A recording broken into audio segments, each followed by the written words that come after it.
नमस्कार, स्वागत है आप सबका हमारे खास कार्यक्रम देश देशांतर में। मैं हूं कवीन सचान। भारत और यूरोपीय संघ के बीच शिखर सम्मेलन की 15वीं बैठक 15 जुलाई 2020 को वर्चुअल मोड के जरिए होगी। शिखर सम्मेलन की सह अध्यक्षता प्रधानमंत्री नरेंद्र मोदी करेंगे और समझेंगे आज के शिखर सम्मेलन में इस बार का एजेंडा क्या है और आर्थिक तौर पर ईयू के साथ भारत के रिश्ते किस तरीके से बढ़े हैं और इस शिखर सम्मेलन के जरिए हम क्या उम्मीद लगा रहे हैं। और इसे समझाने के लिए हमारे साथ तीन बेहद खास मेहमान आज इस चर्चा में जुड़ रहे हैं। हमारे साथ मौजूद हैं Gurjeet Singh sir, former ambassador. Sir, बहुत बहुत स्वागत आपका। हमारे साथ हैं professor Harsh V Pant, distinguished fellow हैं ओआरएफ से, बहुत बहुत स्वागत है आपका। अजय शंकर जी हमारे साथ हैं, former secretary DIPP, ministry of commerce and industry. Sir, बहुत बहुत स्वागत आपका भी। शुरुआत में करना चाहूंगा गुरजीत सर आपसे कि ये जो समिट है बहुत ही क्रूशियल कही जा रही है। हालांकि कोविड के चलते इसका फॉर्मेट जरूर बदला गया है, लेकिन फिर भी अगर एजेंडे के तौर पर देखें और जिस वक्त हालात है दुनिया भर में, क्या प्रमुख मुद्दे हैं जो आपको लगता है कि फोकस रहने वाला है? धन्यवाद। ये जो शिखर सम्मेलन है ये 1 साल की डिले के साथ हो रहा है क्योंकि कोविड की वजह से। नहीं तो शायद मार्च में प्रधानमंत्री बेल्जियम जाने वाले थे और पहले जो सम्मेलन था वो 2017 में था। 2000 से लेकर 2012 तक भारत ईयू जो शिखर सम्मेलन है हर साल होते थे। उसके बाद कुछ अटकलें आ गई और ये कुछ साल नहीं हुआ, लेकिन 2016 से तकरीबन हर 2 साल में समझिए एक बारी ये हो जाता है। लेकिन पिछले सम्मेलन के बाद प्रधानमंत्री ने उर्जुला वैन डर लेन से दिसंबर में फोन पे बात की और विदेश मंत्री जयशंकर जब फरवरी में यूरोप गए थे तो उन्होंने चार्ल्स मिचेल से मुलाकात की और हाल ही में एक उर्जुला वैन डर लेन का पत्र भी आया। तो इससे जो लगता है कि इस समय भारत और यूरोपियन यूनियन एक दूसरे को संभाल कर आगे नीतियां बनाना चाहते हैं, क्योंकि हमारे पास बहुत नीतियां पहले बनी हुई है, बहुत आयोग बने हुए हैं, 30 तो मैकेनिज्म है एक दूसरे से बात करने के लिए। लेकिन जो इस समय हालात है, एक तो कोविड और दूसरा चीन, अब ये समझ नहीं आ रही कौन सा ज्यादा हानिकारक है। लेकिन यूरोपियन यूनियन समझता है कि चीन एक सिस्टमिक राइवल है और भारत एक सिस्टमिक सपोर्टर है। लेकिन इन दोनों को हम इकट्ठा करके जो आजकल के इश्यूज है उनको हम कैसे आगे बढ़ाएं, ये सबसे बड़ा मुद्दा रहेगा। दूसरा मुद्दा है कि जो मल्टीलैटरल इंस्टीट्यूशंस हैं उनको हम कैसे रिफॉर्म करें और कैसे उनको इफेक्टिव बनाएं, जिसको हमारे प्रधानमंत्री रिफॉर्म मल्टीलैटरलिज्म कहते हैं। ये एक और मुद्दा होगा। और तीसरा मुद्दा है कि आजकल के माहौल में मल्टीलैटरलिज्म को कैसे बढ़ाया दिया जाए, क्योंकि यूरोप अब नए पार्टनर ढूंढ रहा है और भारत एक पार्टनर सफा नजर आता है। तो ये दोनों की पार्टनरशिप, जुगलबंदी कैसे एक हार्मोनियस तरीके से आगे बढ़ेगी, ये मुद्दा रहेगा। टेररिज्म एक मुद्दा हमेशा हम दोनों के बीच में रहा है, जो भारत की ओर से आगे पहल की जाती है, वो भी इस समय रहेगा। ओके अजय सर, जैसा कि गुरजीत सर कह रहे हैं कि ईयू के लिए भी एक चीन से जिस तरीके के रिश्ते इस वक्त दुनिया के तमाम देशों के दिख रहे हैं और बदलते हालात के बीच में एक बड़े बाजार और बड़े, मैं कहूं कि पार्टनर के तौर पर उसे एक देश की तलाश है। भारत के पास क्षमताओं के लिहाज से उस पार्टनर की नियम शर्तों को पूरा करने की इस वक्त ताकत या क्षमता किस तरीके से दिखती है और क्या इस वक्त भारत की पोजीशनिंग, कहा यह जा रहा है कि अब तक के तमाम अगर दशकों में देखें तो सबसे बेहतर मौका है? मैं आपसे सहमत हूं, क्योंकि हम लोग भारतवर्ष में अक्सर हमें यह एहसास नहीं होता है कि आर्थिक मामले में यूरोपियन यूनियन जो है वो अमेरिका के बराबर है, थोड़ा बड़ा है और हमारा सबसे बड़ा ट्रेडिंग पार्टनर है और हमारा उनसे जो व्यापार है, आयात और निर्यात लगभग संतुलित है। तो एक समय में बड़ी कोशिश हुई थी कि हम लोगों का आपस में एक फ्री ट्रेड एग्रीमेंट हो जाए और बात करीब करीब बन गई थी, लेकिन आखिरी वक्त पर नहीं बात पूरी हो पाई थी। तो अब समय है कि उस बात को हम शुरू करें और कोशिश करें दोनों तरफ से कि इसको जल्दी से जल्दी हम एक वास्तविक रूप दे दें। और मेरा ये मानना पहले से रहा है और आज भी है कि आरसेप की जगह हमें ईयू के साथ फ्री ट्रेड एग्रीमेंट ज़्यादा फायदा देगा, क्योंकि उनके यहाँ से जो हम आयात करते हैं उससे हमारी अर्थव्यवस्था बढ़ती है, तो टेक्नोलॉजी हमें मिलती है, कैपिटल गुड्स मिलते हैं। और अगर हमारे यहाँ गुणवत्ता बढ़ जाए और अच्छा हम माल बनाएं, क्वालिटी वगैरह सुधर जाए, तो जो स्थान उनके बाजार में आज चीन का है वो स्थान हम आसानी से हासिल कर सकते हैं 2-4-5 वर्षों में। तो ये एक अच्छा मौका है कि हम सोच भी रहे हैं कि आत्मनिर्भर बने और चाह रहे हैं, और अर्थव्यवस्था पर अधिक ध्यान देने की ज़रूरत है। कोविड की वजह से अर्थव्यवस्था में गिरावट आई है, उसके पहले भी आई थी। तो एक ईयू के साथ फ्री ट्रेड एग्रीमेंट से हमें बहुत फ़ायदा होगा, दोनों साइड्स को फ़ायदा होगा। और मैं तो उम्मीद करूँगा कि इस पर कोई घोषणा होगी कि आपस में फिर से सक्रिय ढंग से बातचीत शुरू की जाएगी। हर्ष, जिस तरीके से 2015 में करीब 9th पोजीशन थी अगर व्यापारिक भागीदार के लिहाज से मैं कहूं भारत और ईयू के बीच में, और जैसा कि कहा गुरजीत ने बहुत अहम है कि तेजी के साथ ये फासला जो है घटा है। चीन के जिस तरीके के हालात और जिस तरीके के रिलेशन इस वक्त यूरोपीय देशों के साथ दिख रहे हैं, अगर भारत की पोजीशनिंग कंपेयर करूं मैं चीन के साथ उस बाजार में एंट्री करने की, वहां पर एस्टैब्लिश होने की, वो कितनी ज्यादा इस वक्त क्रूशियल है और कितना भरोसा ईयू इस वक्त कर रहा है भारत पर, अगर मैं तमाम पत्राचार या फिर जो इस वक्त करस्पॉन्डेंस पिछले कुछ महीनों के बीच भारत और ईयू के देशों के बीच हुए हैं। कविंद्र, ये बहुत इम्पोर्टेंट मुझे लगता है मोड़ है ईयू और भारत के संबंधों को लेकर, अगर आप उसके एनालिसिस करें। और जैसा अजय जी ने कहा, बिल्कुल सहमत हूँ मैं उनकी बात से कि जो फ्री ट्रेड एग्रीमेंट है ये इस समय एक बहुत इम्पॉर्टेंट मौका है, जबकि हम इस इंगेजमेंट को रिवाइव कर सकते हैं जो काफ़ी समय से स्टॉल्ड पड़ी हुई हैं। और इसका इंडिकेशन कॉमर्स मिनिस्टर ने अभी भी दिया था जब उन्होंने कहा कि प्रेफरेंशियल ट्रेड एग्रीमेंट की बात सोच रहे हैं और उसको आगे ले जाने की कोशिश है। लेकिन जो बड़ा सवाल इसमें यह है कि जो चीन के साथ जिस तरह के संबंध भारत के इस समय बन रहे हैं और ईयू के बन रहे हैं, एक पूरी तरह से जो मोड़ आया है सोच में, विचारधारा में यूरोपियन यूनियन में, वो बहुत इंपॉर्टेंट है। आप देखिए, हमारा काफ़ी समय से भारत आलोचना ईयू की करता था कि ईयू जियोपॉलिटिकली नहीं सोचता है। ईयू का सारा फोकस इकोनॉमिक्स और ट्रेड पर इतना ज़्यादा रहा कि उसने ये सोचना उसने इस तरफ अपनी सोच को नहीं मोड़ा कि चीन किस तरह से वैश्विक स्तर पर एक खतरा बनता जा रहा है।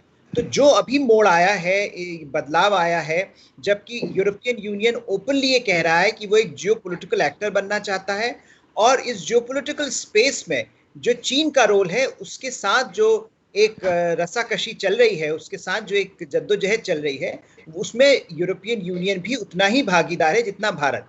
कि अगर आप ग्लोबल लैंडस्केप को देखें, जिस तरह से चीन ने हर इंटरनेशनल ट्रीटी, हर इंटरनेशनल नॉर्म, हर इंटरनेशनल फ्रेमवर्क को तोड़कर एक अपनी जगह बनाने की कोशिश करी है, उससे भारत जैसे देशों को तो परेशानी हो ही रही है। लेकिन यूरोपियन यूनियन जो अपने आप को एक नॉर्मेटिव पावर के रूप में देखता था, जो ये कहता था कि नॉर्म्स और वैल्यूज बहुत इंपॉर्टेंट है, इंस्टीट्यूशंस बहुत इंपॉर्टेंट है, एम्बेसडर सिंह ने अभी बताया मल्टीलैटरलिज्म कितना बड़ा फ्रेमवर्क इंपॉर्टेंट है, वो उसको देखते हुए कहीं पर ये बहुत ज़रूरी हो गया है कि दोनों ईयू हो या भारत हो, दोनों को साथ आने की ज़रूरत है। और ये बहुत इंपॉर्टेंट मोड़ है, जबकि यूरोपियन यूनियन ने इस तरफ कदम बढ़ाए हैं, और खासकर 2018 में जो इंडिया स्ट्रैटेजी आई थी उसको लेकर यूरोपियन यूनियन ने अपनी सोच बिल्कुल बदली है भारत की तरफ। और मुझे लगता है बहुत इसीलिए ये जो मौका इस समय जो कॉन्फ्लुएंस ऑफ इवेंट्स बना हुआ है, इसको देखते हुए काफ़ी उम्मीद इस समिट से की जा सकती है। गुरजीत सर, यूके का ईयू से बाहर होना, चीन का कोविड के चलते जिस तरीके से उसका हश्र दुनिया के अलग अलग देशों के साथ रिश्तों को लेकर हो रहा है, चाहे वो व्यापारिक हो या दूसरे हो, ऐसे में कितना ये दोनों फैक्टर कितने ज्यादा क्रूशियल हो जाते हैं भारत की पोजीशन को स्ट्रॉन्ग करने के लिए, और भारत का पोटेंशियल अगर ईयू के साथ देखें किस तरीके से है और कहां पर ज्यादा फोकस करने की जरूरत होगी? ये पहला शिखर सम्मेलन है जो कि ईयू की नई लीडरशिप के साथ हो रहा है, जो दिसंबर 2019 से अपनी जगह में आई है 5 साल के लिए। और पहली बार ये शिखर सम्मेलन हो रहा है ब्रेक्सिट के बाद। तो इस समय अब ईयू यूके को ब्लेम नहीं कर सकता है कि ये संबंध ठीक नहीं हो रहे। और मैं स्पष्ट रूप से ये कह दूं कि मेरे हिसाब से इंडिया ईयू पार्टनरशिप आशाओं से काफी कम प्रोग्रेस कर चुकी है, जिसको मैं मोस्ट अंडर परफॉर्मिंग रिलेशनशिप कहूं। ऐसा क्यों सर? अंडर परफॉर्मिंग क्योंकि ईयू ने वादे बहुत किए लेकिन फुलफिल नहीं कर पाया। और कुछ वजह यह है, जैसे हर्ष जी ने कहा, कि वो जियोपॉलिटिकली नहीं सोचता है, इकोनॉमिक्स पे सोचता है। लेकिन इस समय जो हमारी हालत है, हमें जियोपॉलिटिक्स पे ध्यान देना है, क्योंकि चीन हमारे दरवाजे पे बहुत जोर से खटखटा रहा है। और ईयू इंडो पैसिफिक में क्या करेगा, ये हमें सोचना पड़ेगा। नहीं तो ब्रसेल्स में बैठ के बातें तो बहुत हो सकती हैं, लेकिन आप समुद्र में हमारे साथ कब रहेंगे, हमारे ओपनली सपोर्ट कब रहेंगे? ईयू की जो गलवान के बाद स्टेटमेंट थी, गंभीर स्टेटमेंट नहीं थी, बहुत वीक स्टेटमेंट थी। तो इसलिए हम चाहते हैं कि ईयू जियोपॉलिटिकली सोच के भारत का हाथ मजबूती से पकड़े एक पार्टनर की तरह, और जो ये छोटी मोटी निट पिकिंग होती है उसको बंद करें। दूसरी बात यह है कि हमारे दोनों वरिष्ठ साथियों ने कहा कि ये समय है एफटीए करने का, जिसको बीटीआईए कहते हैं, बायलैटरल ट्रेड एंड इन्वेस्टमेंट। मेरे हिसाब से इस बार ये कहीं नहीं जाने वाला, क्योंकि वही वजह जिससे हमने आरसेप से दूरी की, वही वजह हमको बीटीआईए से दूरी करेगा। क्योंकि हमारी जो इकोनॉमिक स्थिति है, हम उसको अहम रख के पहल देकर बाकियों से बात करेंगे। और ईयू ने जो अपनी मांगे थी वो तो कम की नहीं है। और बीटीआईए जो छोटी छोटी ताकतें हैं कि स्मॉल कार्स, वाइन, डेटा, इसके ऊपर अटकी हुई हैं। और ईयू ने कोई बहुत स्टेट्समैनशिप भी नहीं दिखाई। जब इटालियंस को मरीन्स के बारे में भारत से कोई मुश्किलें थी, उन्होंने पूरी नेगोशिएशन ही बंद कर दी। तो जब उनका दिल आता है वो पॉलिटिकल चीजें ले आते हैं, नहीं तो हमको कहते हैं जी आप इकोनॉमिक बेस पे डील करिए। लेकिन ये समय मेरे को नहीं लगता है बीटीआई पे जरा सी भी आगे कुछ बढ़त होने वाली है। इसलिए भारत की ओर से स्पष्ट रूप से जियोपॉलिटिक्स, चाइना को निशाना लगाकर इसी को हमें आगे करना है। और इसी में अगर ये हो जाए तो हमारी तरफ से ये शिखर सम्मेलन सक्सेसफुल होगा। याद रखिए कि ईयू का चीन से शिखर सम्मेलन सक्सेसफुल नहीं था, क्योंकि वो एक दूसरे को जॉइंट स्टेटमेंट भी नहीं कर पाए। हम ये जॉइंट स्टेटमेंट कर पाएंगे, लेकिन इसमें सीधा निशाना चीन पे होना चाहिए। हर्ष, जो गुरजीत सर कह रहे हैं कि दुविधा जो ईयू के बीच में है वो आखिर है क्यों, और क्या विकल्प के तौर पर ईयू के सामने भारत के अलावा कुछ और देश हैं, कोई ऐसा देश जिसके चलते ये दुविधा या वो जो नेगोशिएट करते हैं वो ये तरीका है, या वाकई वो दुविधा किन्हीं दूसरी वजहों से है? नहीं, देखिए, यूरोपियन यूनियन के जो अपने जो समस्याएं उनकी चल रही थी, वो काफ़ी समय से इंटरनल उनका जो डायनामिक है वो अभी तक रिजॉल्व नहीं हो पाया है। और अभी ब्रेक्सिट हुआ है, ब्रेक्सिट के बाद किस तरह की जो समस्याएं अभी जब कोरोना का आप क्राइसिस देखिए, उसमें भी शुरू में किस तरह से चीन ने डिवाइड करने की कोशिश करी यूरोपियन यूनियन को, मिस इन्फॉर्मेशन कैंपेन वहाँ पर चलाई। तो डिविजन्स यूरोपियन यूनियन में बहुत ज़्यादा हैं, और इस समय यूरोपियन यूनियन अपने आप से जूझ रहा है, अपने अंदरूनी कलह से जूझ रहा है, जहाँ पर जो डिबेट बाहर की तरफ है कि आप कैसे इंगेज करेंगे दूसरी शक्तियों को। पहले समस्या ये है यूरोपियन यूनियन के अंदर जो इकोनॉमिक डिसलोकेशन है, जो इकोनॉमिक डिस्पैरिटी है, उसको कैसे कम किया जाए। तो वो जो समस्या, मेरे ख्याल से जब तक वो रिजॉल्व नहीं होती, यूरोपियन यूनियन इस पोजीशन में नहीं होगा कि वो और जो ट्रेडिंग अरेंजमेंट्स है वो आगे ले जा पाए। दूसरा, जो ब्रिटेन के साथ अभी जो नेगोशिएशन चल रहे हैं वो भी बहुत क्रूशल हैं। उसमें दोनों ब्रिटेन ने और यूरोपियन यूनियन ने ऐसी पोजीशंस ली हैं जो अभी तक रिकंसाइल नहीं हो पाई हैं। ऐसा लग रहा है कि अगले कुछ महीनों में इसमें स्पष्टता आएगी, लेकिन अभी तक ऐसा कुछ हुआ नहीं है, क्योंकि कोरोना की वजह से और इसमें जो प्रॉब्लम्स है वो एग्रेवेट हो गई हैं। तो कहीं पर यूरोपियन यूनियन की जो इंटरनल दुविधाएं हैं वो इस समय उसकी जो ग्लोबल पोजिशनिंग है उसको इम्पैक्ट करती हैं। और एम्बेसडर सिंह ने ये बात सही कही कि जो सिचुएशन इस समय ग्लोबली है वो ये है कि आप कोई भी ट्रेडिंग एग्रीमेंट बहुत मुश्किल से हो पाएगा, लेकिन सवाल ये है कि अगर भारत ये चाहे कि यूरोपियन यूनियन स्पष्ट रूप से चीन के खिलाफ खड़ा हो तो भारत को भी कुछ ऐसा मूव करना पड़ेगा जिसमें कि यूरोपियन यूनियन भारत को देखे as a serious credible trading partner. दोनों के तरफ जो डिफरेंसेस रहे हैं वो इसी बात जिसका भी एम्बेसडर सिंह ने जिक्र किया वो छोटी छोटी बातों पर रहे हैं, बिग पिक्चर अप्रोच कहीं पर मिसिंग रहा है। तो अगर ये जो समस्याएं जो आज की हैं, चाहे वो कोविड मैनेजमेंट की हो, ग्लोबल ऑर्डर की हो, मल्टीलैटरलिज्म की हो या चाइना की हो, अगर ये इंडिया और यूरोपियन यूनियन को एक दूसरे के नजदीक ला पाते हैं या एक बिग पिक्चर अप्रोच, एक स्ट्रेटेजिक अप्रोच इन दोनों देशों के बीच में पनप पाता है, तो मुझे लगता है उससे ट्रेड में तो फर्क पड़ेगा ही पड़ेगा, लेकिन जो लार्जर मेरे ख्याल से जो ट्रैजेक्टरी है इस रिलेशनशिप की, जो बिल्कुल सही कहा कि अंडर परफॉर्मिंग रही, एक्सपेक्टेशंस बहुत थी एक समय पर वो एक्सपेक्टेशंस खरी नहीं उतरी, तो कहीं पर मुझे लगता है जो बदलाव आ रहे हैं, जहां पर यूरोपियन यूनियन भी जो हाई पेडेस्टल था उससे नीचे आया है, उसको भी रिकॉग्नाइज हो रहा है कि जो एक समय उसने सोचा था कि उसका मॉडल जो यूरोपियन यूनियन मॉडल है ये हर जगह काम करेगा और ये सबसे बढ़िया मॉडल है, सुप्रा नेशनल गवर्नेंस का मॉडल, वो काम नहीं कर रहा है, उसकी लिमिटेशन सामने आई हैं। और भारत की जो एक ग्रेजुअल अप्रोच रहा इकोनॉमिक रिफॉर्म्स को लेकर, वो कहीं पर अपनी तरह उसका भी मार्क ये दिख रहा है कि वो भी उसकी भी अपनी एडवांटेजेस दिख रही हैं। तो कहीं पर मुझे लगता है दोनों एक दूसरे के समझ पा रहे हैं आज की स्थिति में, जो बेहतर है दोनों के संबंधों को लेकर, और आगे चल के इसीलिए उम्मीद की जा सकती है कि संबंध बेहतर होंगे। हालांकि एक्सपेक्टेशंस पर खरी उतरेंगे या नहीं ये कहना भी मुश्किल है। अजय सर, लेकिन क्या ये कहा जाए कि ट्रेड को हमें अलग देखना होगा और जो सामरिक या दूसरी जो जियोपॉलिटिकल इस वक्त सिचुएशन है उसमें स्टैंड किसी भी कंट्री या संघ का उसे अलग करना होगा, तब ज्यादा बेहतर विकल्प है, या फिर ट्रेड के साथ हमें उसे कोरिलेट करना ही होगा? देखिए, हमें एक रियल पॉलिटिक्स के ढंग में सोचने की जरूरत है। तो अर्थव्यवस्था में अगर हम देखें तो चीन हमसे 5 गुना आगे है और हमें ये फासला कम करना होगा, नहीं तो हमारा वही हश्र होगा जो कि सोवियत यूनियन का अमेरिका के साथ हुआ था कि सामरिक क्षेत्र में तो बराबरी थी लेकिन अर्थव्यवस्था खोखली हो गई तो सोवियत यूनियन समाप्त हो गया।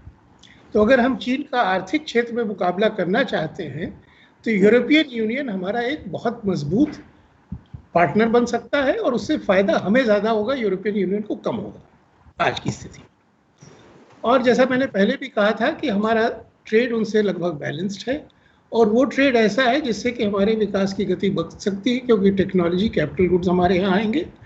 और जब आखिरी और हमारे टेक्सटाइल्स जो अभी यूरोप में जाते हैं जिसमें हमारे यहाँ रोजगार मिलता है, उस पर हमें जीरो ड्यूटी की रिजीम नहीं है, वो मिल जाएगी ट्रेड एग्रीमेंट से। और पिछली बार जब बात अटकी थी तो पॉलिटिकल विल की थोड़ी कमी थी दोनों तरफ, वैसे मामले बड़े छोटे थे कि कुछ कार में इंपोर्ट ड्यूटी हम कर दें, हमारी कार इंडस्ट्री मजबूत हो गई, हम कर सकते हैं। वाइन है, तब हमारी वाइन इंडस्ट्री बड़ी कमज़ोर थी, अब मजबूत हो गई तो हम थोड़ा बहुत फ्लेक्सिबिलिटी दिखा सकते हैं। और जहाँ तक यूरोपियन यूनियन के लिए जो सबसे महत्वपूर्ण बातें थी तब और आज भी रहेगी, वो है पर्यावरण को लेके। और पर्यावरण के मामले में तो हमारे हित में है कि हम सबसे आधुनिक स्टैंडर्ड्स को अपना लें, क्योंकि हमारी अर्थव्यवस्था का एक गुणात्मक परिवर्तन उससे हो जाएगा। तो हमारा यूरोपीय यूनियन से ट्रेड एग्रीमेंट हो ना हो, हमारा तो ये मानना है कि सबसे आधुनिक पर्यावरण के जो स्टैंडर्ड्स हैं, मानक है, उनको जितनी जल्दी से हम देश में लाएंगे उतनी मजबूत हमारी अर्थव्यवस्था इस शताब्दी के लिए होगी। तो मेरा मानना है कि चीन की वो आलोचना करें, दबी जबान से, सख्त जबान से करें, हमको उसके ऊपर ध्यान न दे के हमें अपने आर्थिक हित को देखते हुए ट्रेड एग्रीमेंट पे बात शुरू करने का निर्णय लेना चाहिए। यूरोपियन यूनियन की कमजोरी ये है कि सारे देशों में पूरी सहमति जब तक नहीं होती वो फैसला नहीं कर पाते। तो हमें मान के चलना चाहिए कि थोड़ा धैर्य चाहिए होगा, लेकिन इस दिशा में बढ़ने में हमारा ज़्यादा फायदा है, उनका भी फायदा है। उनको भी थोड़ा फ्लेक्सिबल होना चाहिए, हमें भी होना चाहिए, लेकिन हमारे आर्थिक विकास के लिए ये आवश्यक है और इसलिए हमें इसको थोड़ा सा पॉलिटिकल नेतृत्व के साथ इस दिशा में आगे बढ़ने की कोशिश करनी चाहिए।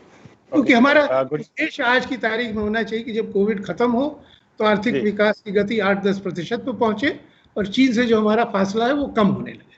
तो इसके लिए बहुत मेहनत करनी पड़ेगी, आसानी से नहीं होगा।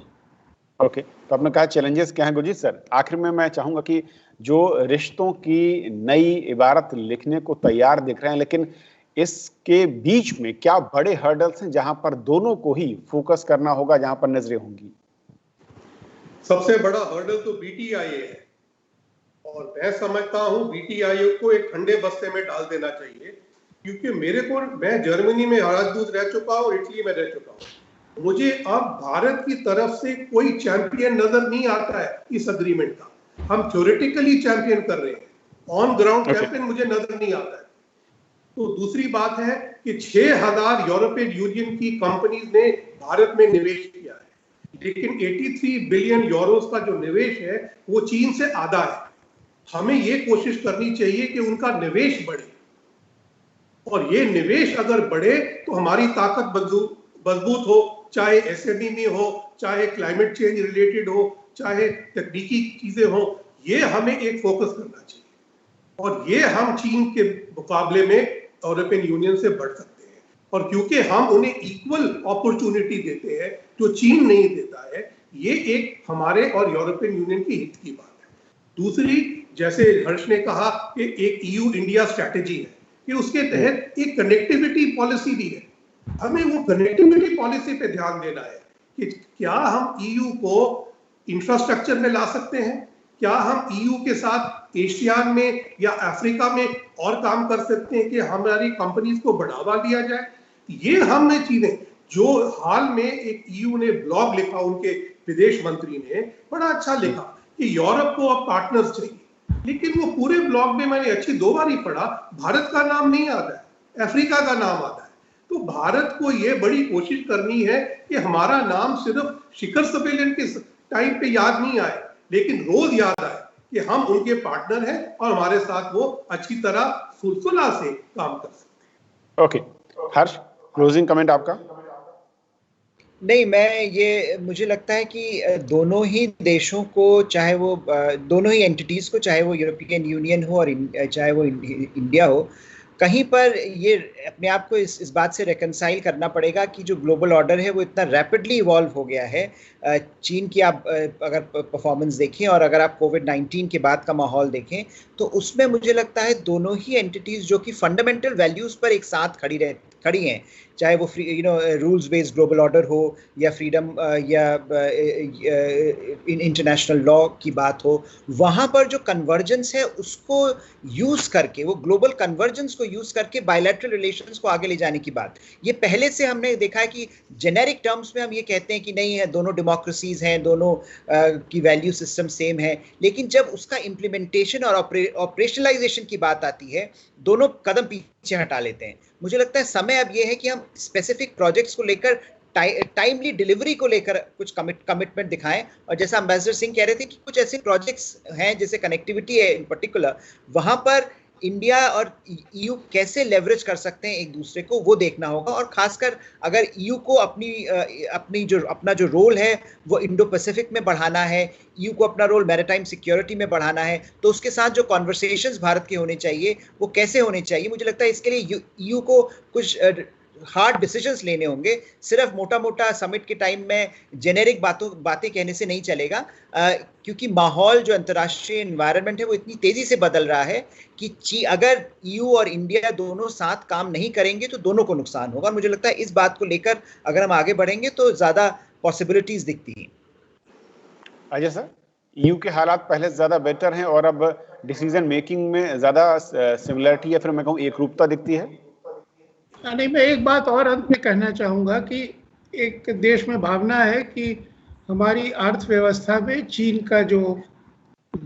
पर निर्भरता है, हर क्षेत्र में जो बढ़ती जा रही है, उसको कम करने की ज़रूरत है। तो वो कम हम आसानी से कर सकते हैं अगर हम यूरोप की ओर जाएं, लेकिन हमको राष्ट्रीय स्तर पर एक मन बनाना पड़ेगा कि हम महंगा खरीदेंगे लेकिन चीन से नहीं खरीदेंगे। और अगर हम महंगा खरीदेंगे तो हमारे आर्थिक विकास की गति बढ़ेगी, क्योंकि जैसा एम्बेसडर साहब ने कहा कि पार्टनरशिप हमारी हो सकती है, तो उस पार्टनरशिप में जो यूरोप की चीज़ महंगी है आज, वो 3-4 साल में भारतवर्ष में जब बनने लगेगी तो चीन से सस्ती भी हो सकती है। तो एक स्ट्रेटेजिक ढंग से हमें एक आर्थिक रिश्ते की ओर देखना है कि चीन पर निर्भरता हम कम निर्भरता कम करे, और कम करने में यूरोप हमारा पार्टनर हो सकता है। देखिए सोलर पैनल है, सोलर पैनल में तकनीकी दृष्टि से जर्मनी सबसे आगे था। आज चीन ने विश्व के बाजार में उनके कंपनियों को करीब करीब बंद कर दिया है, क्योंकि वो सस्ता बनाते हैं। लेकिन वो कंपनियां तो हैं, टेक्नोलॉजी तो है, वो हिंदुस्तान में भी बन सकता है। तो कोई भी ऐसा क्षेत्र नहीं है जहाँ की हमारे लिए चीन के बाहर आर्थिक क्षेत्र में पार्टनर अच्छे नहीं है। लेकिन हमको ये मन बनाना होगा कि चीन पर निर्भरता कम करेंगे, जरूरत होगी थोड़ा ज्यादा कीमत देंगे थोड़े समय के लिए, क्योंकि थोड़ी देर बाद वो कीमत घट जाएगी। तो मेरे विचार में एक सामरिक ढंग से हमने अपने आर्थिक भविष्य के बारे में सोचना है, और पहली बार है जबकि आर्थिक क्षेत्र की सामरिक सोच और प्योर जियोपॉलिटिकल सामरिक सोच में एक कन्वर्जेंस है आज, और भारत में इस कन्वर्जेंस को इंटरलाइज करना है और इस ढंग से सोचना जरूरी है, क्योंकि अभी तक हम अलग अलग ढंग से सोचते रहे हैं दोनों मामलों में। ओके सर, आप तीनों मेहमानों का हमारे साथ इस अहम चर्चा में जुड़ने के लिए बहुत बहुत शुक्रिया, और समझाने के लिए कि भारत और ईयू के बीच जो समिट है उसमें एजेंडा क्या हो सकता है, और दोनों की नजरें, लक्ष्य क्या हैं और रास्ते की अड़चनें क्या हैं। तो फिलहाल आज इतना ही, नमस्कार।